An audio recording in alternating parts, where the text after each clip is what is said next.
My family loves reminding me that I'm broke. Jesus Christ. Dear Billy Basketball Ref, I'm a 25-year-old man in my last year at university. I work full-time, late nights, 6 days a week at a mutual labor job because I can't work a 9-to-5 office job with school. Entire adult life because I bought into this idea of grinding hard until I one day graduate and get a cushy job and can finally afford a home and a life. First of all, you're only 25.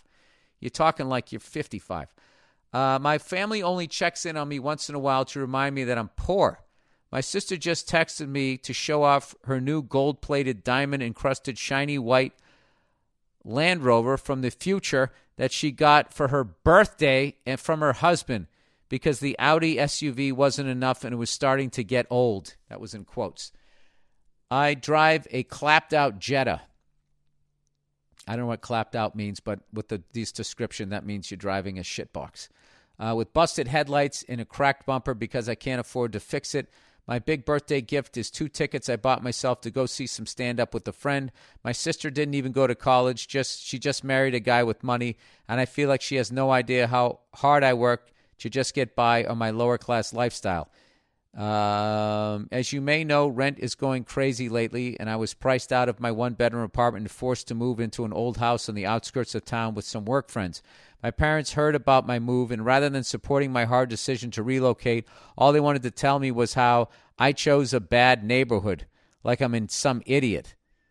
Like as if I'm choosing to live in the ghetto and I don't know any better. I lived in this city all through college. I'm keenly aware of what I can afford and where. I'm not saying my family owes me anything, but shit, is at least a little moral support too much to ask? Sometimes it is. You know, just because they're your family doesn't mean they're cool. And that's one of the weirdest things when you have to cut out people that are actually in your family. You can't always 100% do it because you are related to them or whatever, but like, you know, maybe you can just put your sister on mute a little bit. Anyway, maybe don't rub it in when you buy a 6-figure SUV with the seat warmers and dick massagers. I don't know. I know if anyone knows the feeling of being broke, it's a career comedian. So, as to someone who I'm sure has been there before, how do you respond to these family members? You don't. You don't. You don't. If you truly think that your sister's doing that to rub it in your face,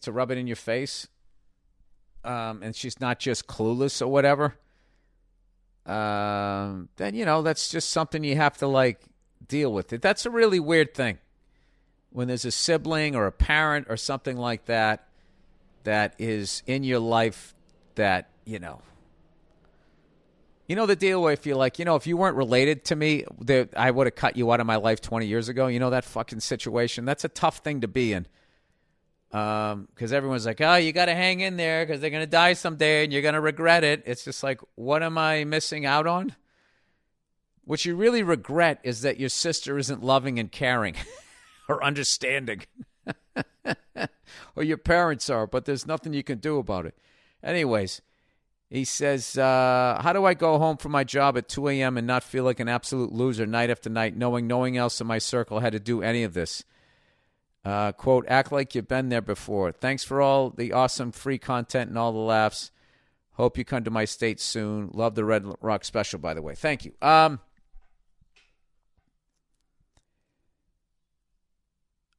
don't know. You know what? I can't tell you. I haven't gone through years like that. Like, I remember when I was driving a shitbox, and rather than trading it in, I just had a guy put a new engine in the thing. And I just remember the woman that I work with, like, didn't even understand it because they all had, like, car notes and stuff. And I knew I wanted to be a comedian. I had to keep my expenses down. And I told her, she goes, so you're going to get a new car? I said, you know what? I decided to put a new engine in my truck instead. She just made this face and she just goes, that was stupid.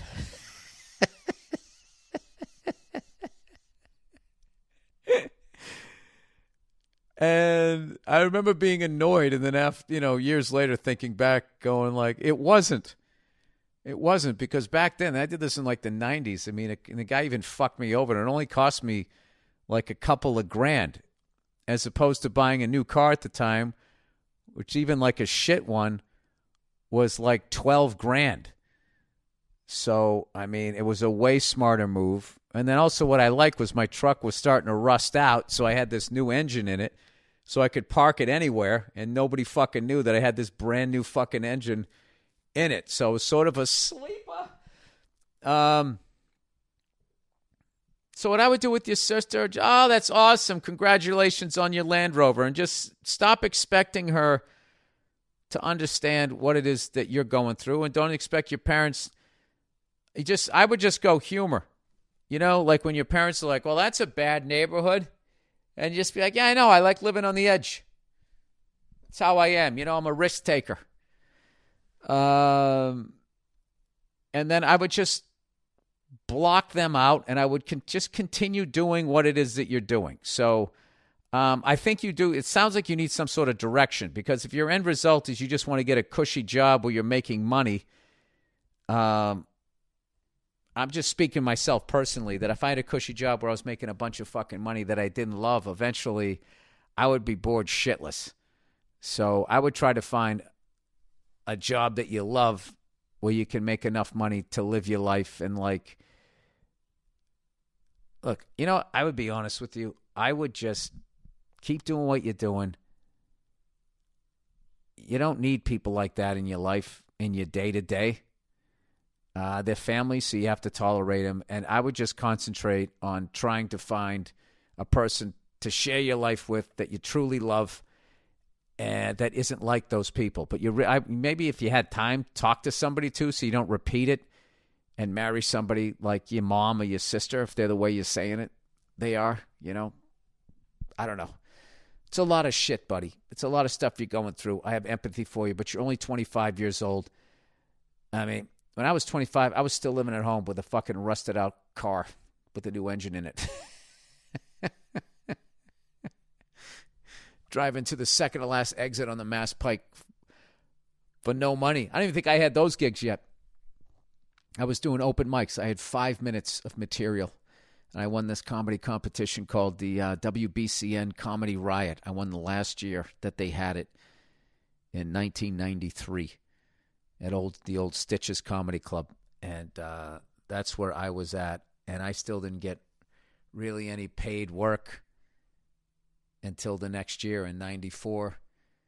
And, then, I don't know, I just started making some money in comedy. I was making money at my day job. I could have quit my day job. I didn't. I kept working there, and I would do shows at night, and I just started banking the money and paying off all my credit cards and my fucking student loans.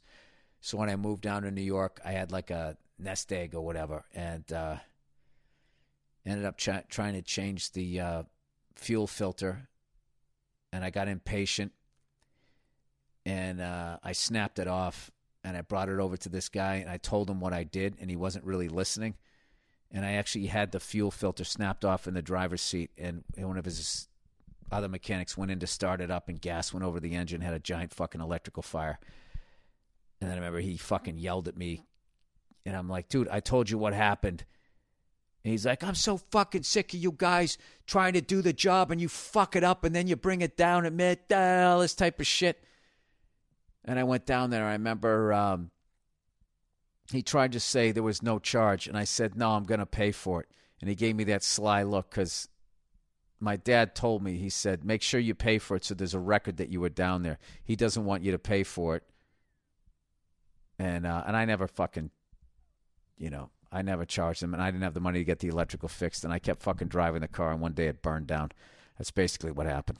And it ended up being a good thing, because like a month later, I moved to New York, and I didn't have to deal with the car. And having a car when you live in New York City is like having a kid that never grows up, and there's people, back then were vandalizing it and all of that shit. So it ended up being like a good thing. But look, yeah, just keep your fucking head up. You're only 25 years old, and all of this struggling that you're doing is going to build character, and you won't have fears in life because you've been where you've been. Your sister someday, if the rich guy she's with goes fucking belly up, she's not going to know how to survive. Not that I'm wishing that on her. All right.